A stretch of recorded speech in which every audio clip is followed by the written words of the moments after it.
writing making its way back into classrooms this upcoming school year? What students can expect with the updated language arts standards? As your news at 10 starts now. Live from Television Park, this is WJBF News Channel 6 at 10 on BTV. Good evening, everyone. I'm Jenny Montgomery. Thank you so much for joining us tonight. Coverage you can count on begins with a first look at the forecast with Chief Meteorologist Jenna Pedracci. Jenna? Well, Jenny, it's absolutely pouring outside. We can hear that at Television Park, and I was just on Facebook Live, had a lot of reports of that heavy rain coming down.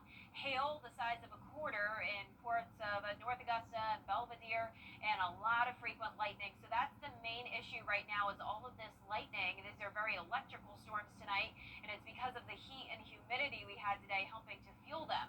So right now on Live Viper 6, we do have a few counties under severe thunderstorm warning. So let's take a closer look. We have this severe thunderstorm warning for parts of Aiken and Barnwell counties. It's until 10:15. This will likely get extended into other portions of the CSRA after that. You can see that heavy rain over Burnett Town now, over near Barnwell and Denmark.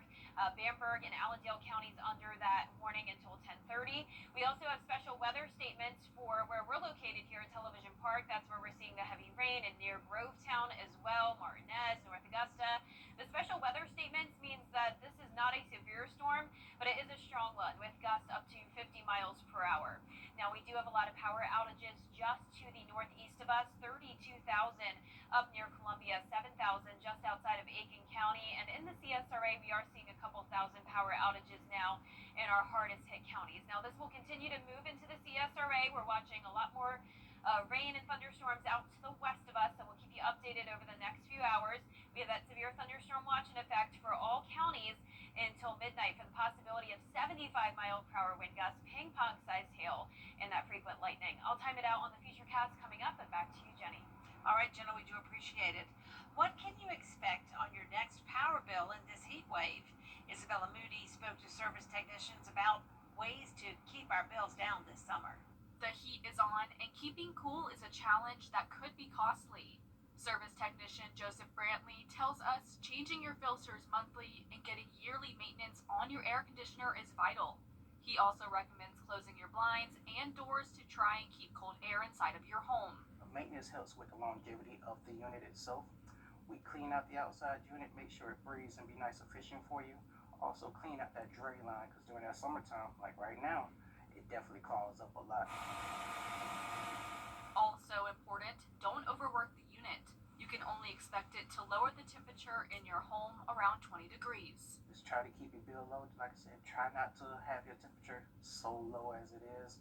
If it's 95 degrees out there, don't expect for it to get about 60, 65 in there like some people want.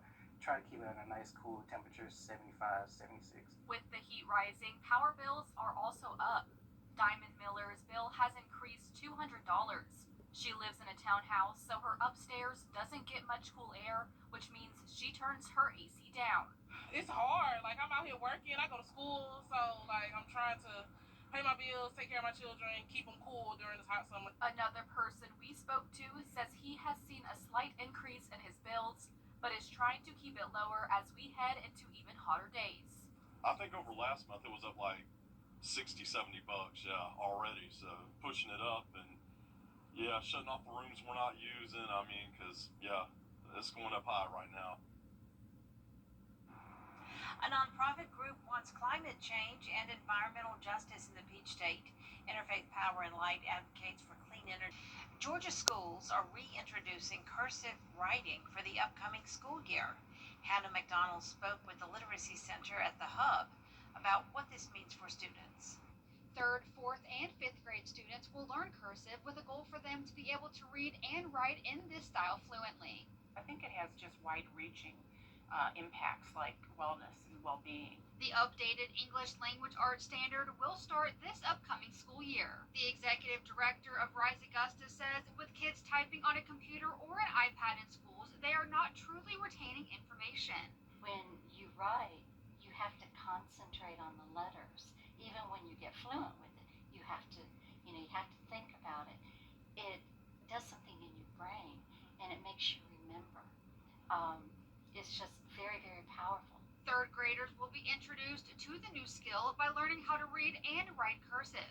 4th and 5th graders will focus on practicing and improving their handwriting to strengthen their communication skills. The director of the Harris Literacy Center says cursive is beneficial for our brains. It actually loosens up other brain activity by understanding the formations of cursive, and so it builds on what we already know about print. She tells me they will continue to help kids with their writing skills. We always watch kids writing, and you can tell by looking at it, but the one thing we watch for is how many strokes they use to make a letter. So for example, I've seen students use 5 different strokes for an A. An A should be one continuous thing. So we really are practical. When we see that type of thing, we intervene immediately. Van Dusen says learning this traditional skill can improve literacy rates in areas like reading, writing, and spelling. In Augusta, Hannah McDonald, WJBF, News Channel 6. Tuesday night, the Aiken County School Board approved a design for a new building for North Augusta Middle School. The 130,000 square foot building will go where the current athletic fields are, connecting to an addition constructed in 2010. It'll include larger classrooms with better access to labs and the infrastructure to support modern technology. Eventually, that old building will be demolished and the new athletic fields will be built in its place. It makes it harder for our tech support people, just having to always come and fix problems, and just the energy efficiency, let's say with electricity, plumbing, HVAC issues. Having this newer building with newer technology will save the taxpayers money in the long run. The new facility will cost $52 million. Construction is expected to begin early next year and take around a year and a half to complete. Coming up, local firefighters can go back to school for free. We'll tell you how right after Jenna's forecast. And we have a new severe thunderstorm warning for parts of Allendale, Scranton, and Jenkins County until 11 p.m. I'll have a look at that full Viper 6 forecast right after the break. CAPS Insurance Agency has a unique approach to providing auto insurance. We provide a wide network of auto insurance companies to compare quotes so you can get access to the best deal. Getting insured with CAPS is fast and easy. Stop by the office on Broad Street or call us to buy insurance before you leave the car lot. If you're unhappy with your current rates, talk to one of our agents about comparing rates on the new policy. Get covered with CAPS. Call to receive your personalized quote today. Ronnie Player here with Fleet. Work trucks can be very dangerous when truck drivers are overworked or tired because of trucking companies. These trucks normally weigh over 40,000 pounds, and their impact to your vehicle can cause lifelong pain and injuries. Here at the law offices of Calvin Smith, we have won big for our clients for over 20 years. Hi, I'm attorney Calvin Smith, and when you or a loved one's been injured in a big truck wreck, we'll fight for the compensation that you deserve. The CSRA is full of amazing women. Women who inspire. Women who innovate. Women who lead. That's why News Channel 6 brings you Women to Watch. On the last Wednesday of each month, News Channel 6 recognizes local businesswomen who are making a positive impact in our community. Nominate someone today at WJBF.com. Sponsored by Goodwill.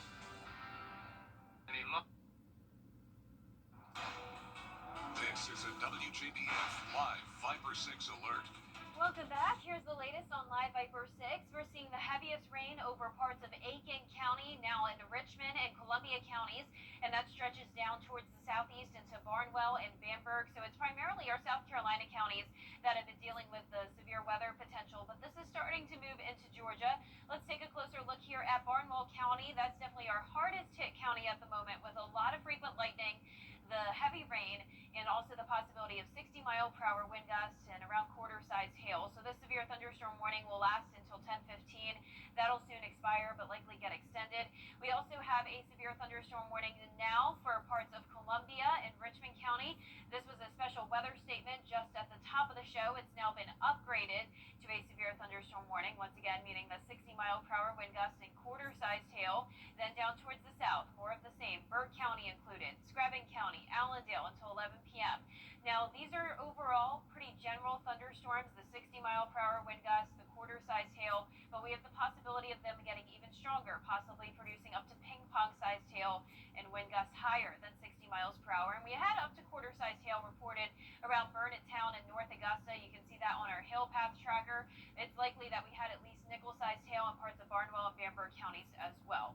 As for the power outages, we're up to 1,500 of those in Aiken County, around 30,000 customers without power around Columbia, and 7,000 in Lexington County. So we have a lot of lightning here that unfortunately can lead to power outages on top of the damaging wind gusts, also leading to the possibility of some downed power lines. So you can see on Live Viper 6, a lot of this is now just rain with some lightning. You can see the severe potential is really just into the CSRA now. So this will just last for a few more hours, and then once we get past around 1 a.m., that's when there will no longer be a threat. In fact, the severe thunderstorm watch only lasts until 12 a.m., and that's once again for the possibility of ping pong sized hail and even up to 75 mile per hour wind gusts, along with that frequent lightning.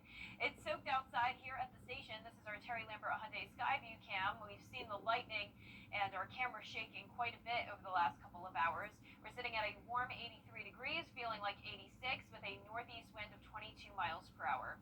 Our current temperatures are in the mid 70s in places with all of that rain, like Saluda and Aiken down to 75, the rest of us in the low to upper 80s. So we had that dome of high pressure over the area. That's what brought the heat wave over the past few days. Now we have this upper level low out in the Atlantic, and that's bringing us all this moisture. And the moisture combined with the heat and humidity is leading to these very noisy thunderstorms tonight. So let's walk you through our futurecast. This is tonight at 10:30. Now our futurecast is always very dramatic when it comes to showing these black holes. Now don't worry about that too much. That's just indicating where there's likely going to be some hail potential and those gusty winds. So notice if you're around the lake, places like McCormick, Lincoln, Wilkes County, looks like your threat is over with. So this will pretty much be for Columbia County down to the south. This is 12:30 at night, and then once we get to around 1 to 2 a.m., this is just a messy rain with some lingering lightning, not looking nearly as bad. So here's what you can expect until around 1 a.m. Heavy downpours, frequent lightning, and once again, the possibility of those damaging wind gusts and the large hail. Now for Thursday's forecast, we're starting out in the mid 70s, and then we climb into the lower 90s. There is a marginal risk of severe weather, but overall a much lower threat, and we're going back to just that typical summertime weather, so around a 30% chance of rain each day with high temperatures into the low to mid 90s. Now back to you, Jenny. Jenna, thank you so much. The Augusta Fire Department is partnering with Augusta Technical College for the Fire and Emergency Services Occupation Associate of Applied Science degree. It's a total of 64 credits, with 15 being general education, the other 49 earned through Fire Academy training. The program provides an opportunity to earn a degree and become qualified for higher positions within the fire department. It also strengthens the emergency preparedness and public safety infrastructure here in Augusta. We're training them to a level that's never been seen before in the history of our department. Student doesn't pay anything, and neither does the fire department. These are given to them through Augusta Tech. They only have to pay for the 15 credits. And if they had 15 credits already, they can transfer those in. So if they had gone to college somewhere else, they might be able to transfer those in and then be done with their degree completely.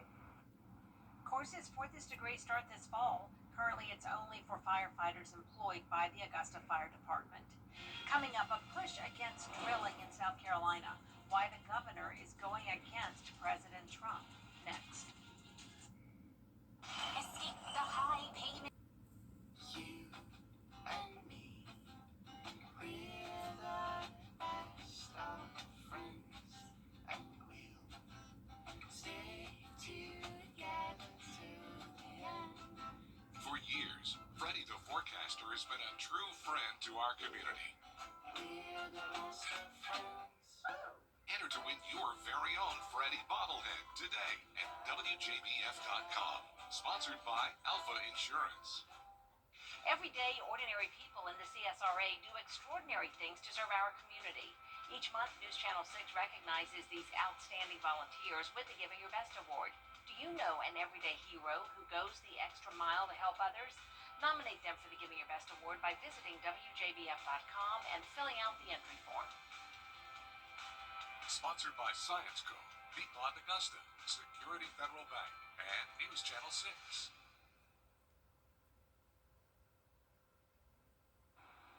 Last but not least tonight, a lot of people in North Ford, Connecticut are looking forward to this Friday, and it has nothing to do with starting their weekend. A meteor shower promising to light up the sky is what has them excited. Ken Houston has the story. With only a glance, visitors are transported to another world, but it won't be long before a portion of that world pays us a visit.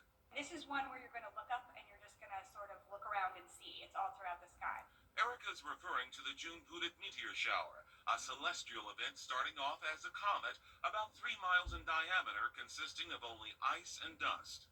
As it orbits around the sun, it starts to shed material into space, and it leaves a field of debris. That falling debris appears as a meteor shower.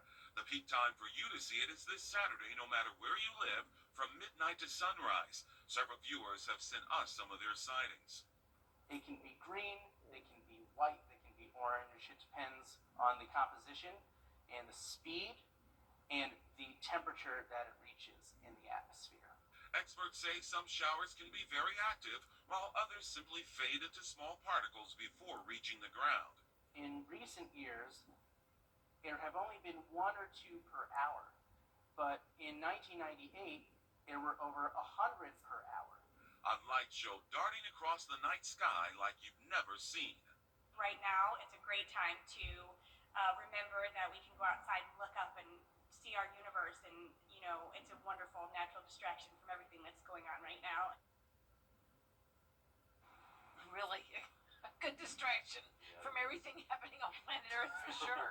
Yeah, and we're not seeing a meteor shower here tonight, but we are seeing the skies light up with lightning. There's a whole lot of that across parts of the CSRA. We have frequent lightning and the possibility of 60-mile-per-hour wind gusts and quarter-sized hail. A few counties are under severe thunderstorm warnings until 11 p.m., and we have that severe thunderstorm watch until midnight. So we'll continue to track this through the rest of the evening on social media, and then we'll be back again for our 11 o'clock show after the NBA draft. You can see on our 10-day forecast here that after we get through this tonight, we're back to just typical summertime weather. It's still going to be hot and humid, just not as bad as it's been over the past few days, and we'll still see those daily shower and storm chances, but the threat of severe weather decreases a bit.